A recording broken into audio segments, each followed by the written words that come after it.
Hey, how's it going, everybody? Welcome back to Wally Weasel, and here we are with another video for you guys. It is a Pimp My Fallout video, perhaps a first in a series. We will have to see, as this is a new type of discussion type thing, and it has taken me a few months actually to come up with a list. Looking at it now, it does seem like a fairly fair-sized list. So, rather than just, waste time with the introduction, let's just get right into it. Okay, well, I should get back to some kind of introduction. I'll leave a little. Well, everything will be, time-coded down at the bottom. This is not like a wish list of anything like that. If none of this happens, then that's fine. I doubt anybody from Bethesda will hear this, but just in case, I kind of want to get my own little desires out there, but we will see how things come. Anyways, yes, let's just get right to it. So, for starters, is anybody else as upset in any kind of game where if the main character goes down, then it is game over, despite the fact that the game shows off the availability of healing items, recovery items of the sort, where it's like if your comrades go down, you use said item to pick them back up, and there's no limitations onto why you're the only person with said item. So why can't companions that you have with you essentially come and pick you back up in a similar manner? For instance, like Mass Effect, why is it that Commander Shepard is the only one who can use Metagel? Is Commander Shepard just hoarding the Metagel? Is just a jerk that way? Or they're like, no one recovers me, I recover you, because I need some way to be leader as opposed to just telling everyone where to go. So my idea is a combination kind of thing of the Fallout 76 method, where if you go down, then you can have little signal to let people know, hey, I'm down, or let your companion know, hey, I'm down, I could use some assistance here, obviously with some caveats. Like if you go into molten metal, then that should basically be the end. There's no recovering from that.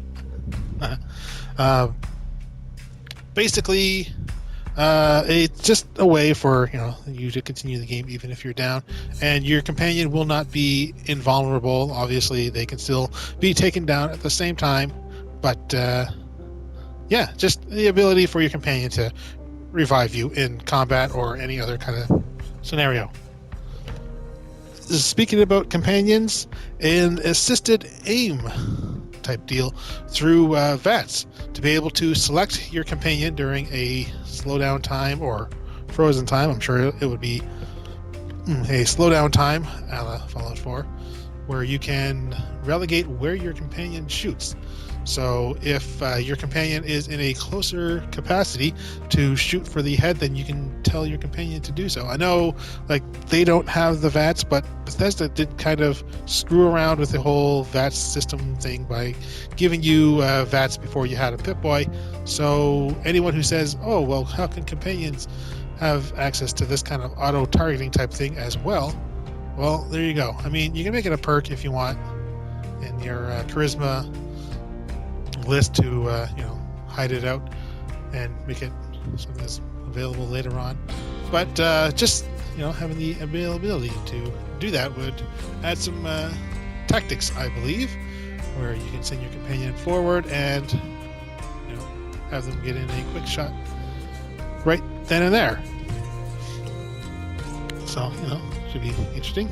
Now let's talk all about armors and such. All of these things are kind of mixed up, so they're not in any kind of major order, or it's top to bottom, or all companion stuff at the top and then armors moving on. I'll probably get back to different armors later on.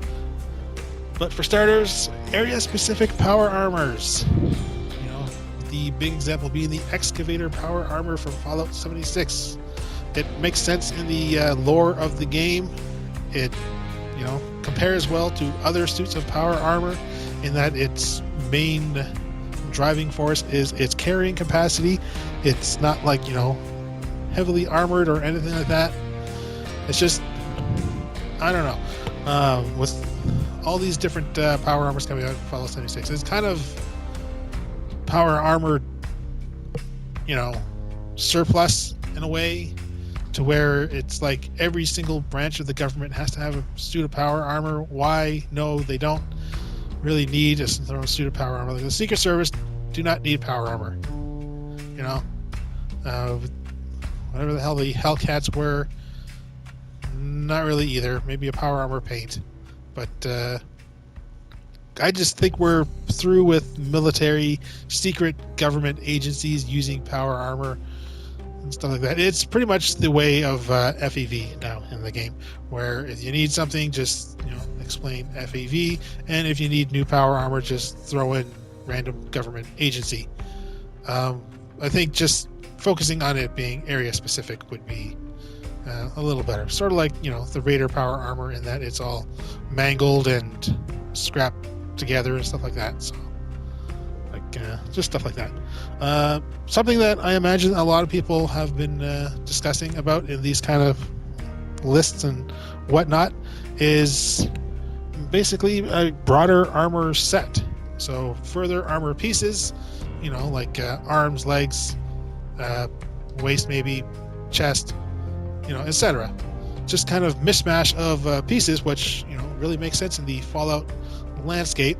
Kind of throw everything together.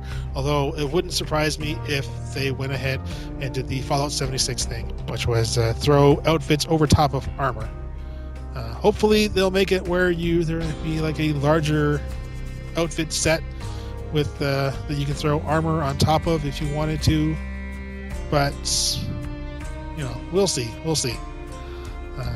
But for armor pieces, I mean, it doesn't have to be like like a Pauldron would have like plus 50 armor. No, I imagine like Pauldron would just have like plus 1 armor. It would just be there for the aesthetics, really.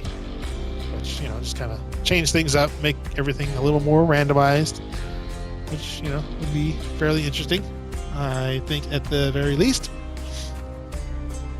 And another thing that I'm sure that a lot of people have been clamoring for when it comes to a Fallout game is the availability of being, evil from the start. Like you can eventually become like a slaver in Fallout 3, a slaver in Fallout 2,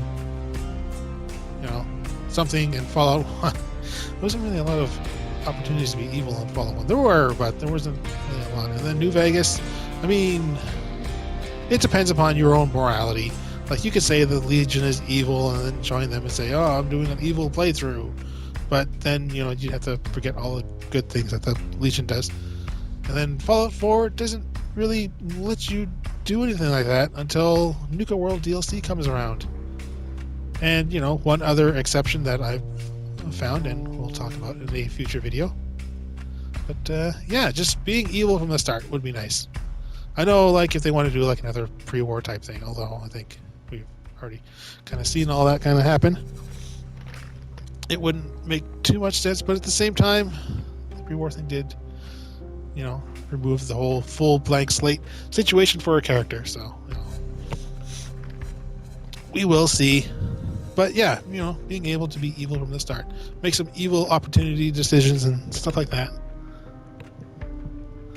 And then, but speaking about being evil, the return of slavery is a controversial topic in any sort of situation, but within the Fallout landscape, a situation that makes sense, because nothing says, chaos and absolute disorder than, running slavery in a world where it is still frowned upon and stuff like that.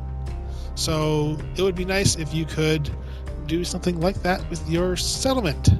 And I do say settlement with a singular, because if you've watched my settlement video for Fallout 5, you'll know that that's kind of my preferred situation. But if you disagree, then go ahead and watch that video, and maybe I'll turn you around on that topic. But yeah, having a slavery system within your own settlement where you can, enslave people, but that would obviously decrease your morality within the world depending upon where you build and stuff like that. Like if you build right next to, a Brotherhood of Steel camp, I'm pretty sure they wouldn't really like that too much. But if you built around raider situations, then maybe they would be all like, hey, you're kind of cool. We'll not attack you so much. So, that would be fairly interesting. Next up on the list are assassins. And assassins have been kind of a question point for me ever since, games like Skyrim, where assassins just kind of hang around crossroads and just stand there like idiots in their dark armor on a bright gray road, waiting for you in the crack of dawn for you to approach them, and then they say, hey, it's time to die. And it's like, well, that's not really an assassin. Assassins should be dangerous. They should be, hidden. It should be a fear that when you have them coming in. So assassins should be sneaky, and they should, strike with either, daggers or silenced weapons. Because their whole job is to assassinate you. They're not robbing you. They're not raiders. They're killing you. So, basically, in a way I feel like this could happen would be a perception check. Give something for perception. And that if you have a high perception check, then you will be given a sense of danger that you are being watched, but not in the sense of caution or danger or what have you. It's just a little prompt that pops up in the top that's like you feel like you're being watched, and so you can deal with that as you see fit. Or a lower one would just be like you have an ill feeling about this place or what have you, and you just don't know what it is.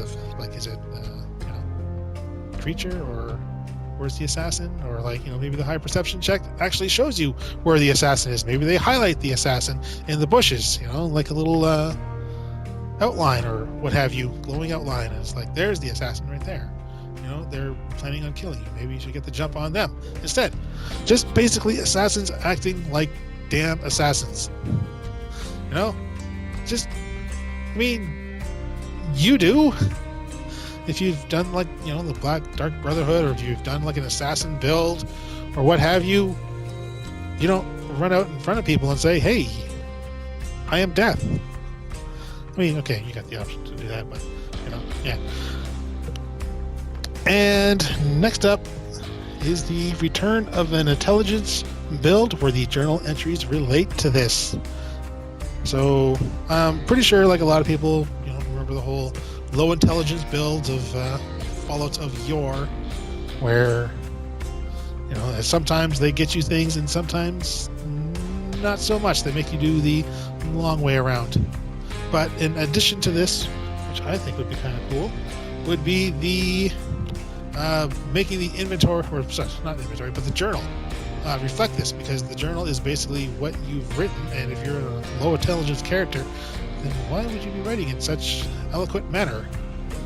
For instance, if someone tells you to go and kill certain people, it shouldn't be all like, I've been asked to go here and locate this one person. No, it should be like, go here, hit with a stick. Like, that would just kind of be, just a funny little thing. And let's see, and moving on from that, something that I will do another video about. I just have to detail it out a little more, but a new faction, or at least two new factions, within the Fallout landscape, two new minor factions.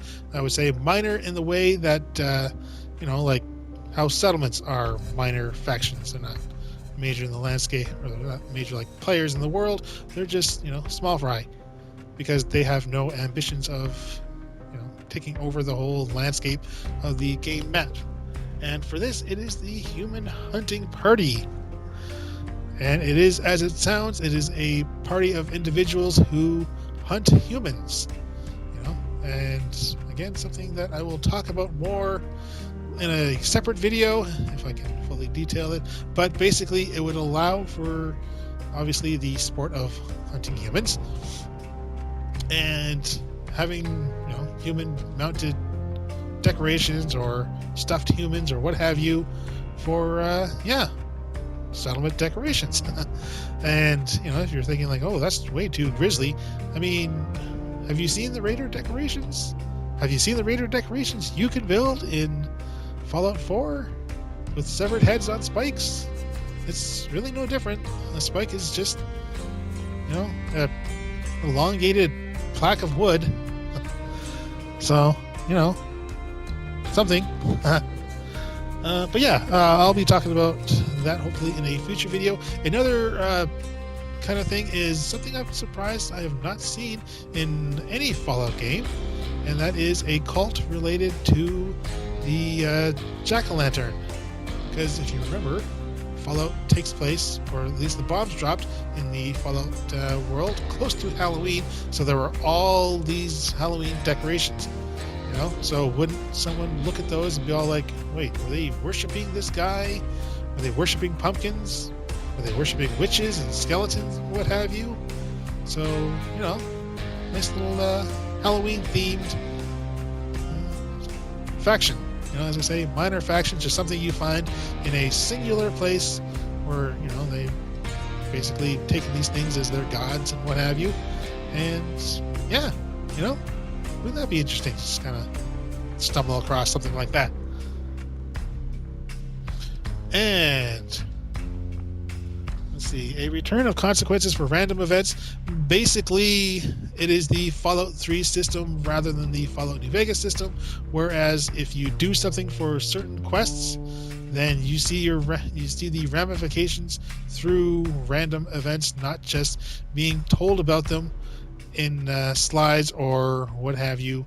It is basically it's a way of just making the world feel more alive. Like if you sided with a certain faction. Like for instance, if you did the Vault-Tec quest, not Vault-Tec quest, but you did the Vault 101 quest and you convinced people to leave. Well, you weren't told what happened to them. You had a chance of seeing what happened. For instance, you would see certain individuals, certain vault residents wandering around, being attacked by things, or even Amada being confronted by the Enclave. Like a situation of just showing and not really telling. To me, that's kind of how you build a world out. So a nice return to that would be nice. And finally, something that was advertised for Fallout 4, and I think it was the Perception special video, but just didn't make it to the game, and that is the good old classic ability to fire at an enemy's weapon. Shoot it out of their hands or just destroy it or what have you.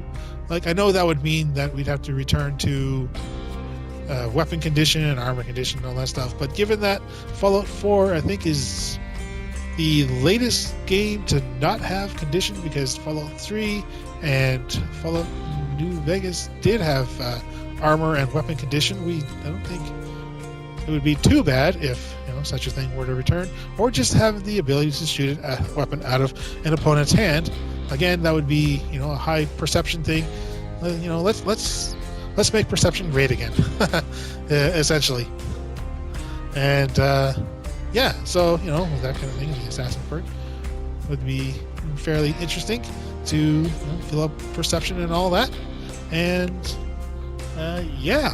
that's really about it for my list around this time. Again, something I should have said at the start is that these are not all ideas that I came up with. Again, I know I should have said it at the start. My apologies. Some of these are things that I found across in other videos, not list videos, but just other videos where people are like, hey, it would be kind of cool to have this, as they're kind of discussing other things. So I'm like, oh, okay, well, let's formulate that in a list here. So, if they're listening, well, there's your good feedback type stuff, and honorable mentions and all that. And yeah, if you have any ideas on things you'd like to see in Fallout 5, go ahead and leave them in the description below. I'm sure it's kind of the obviousness of it. But, and yeah, be sure to also check out my Leave Out of Fallout video, which should be posted around the same time as now, unless you've already watched it and you came here for the hopefully bit of positivity afterwards. Then yeah, hopefully this leaves you with a better feeling.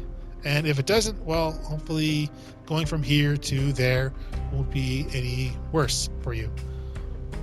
But until then, and until my next video, whatever it happens to be, or unless you just want to join me on a live stream, thank you all for watching, and I will see you all next time. Bye, everybody.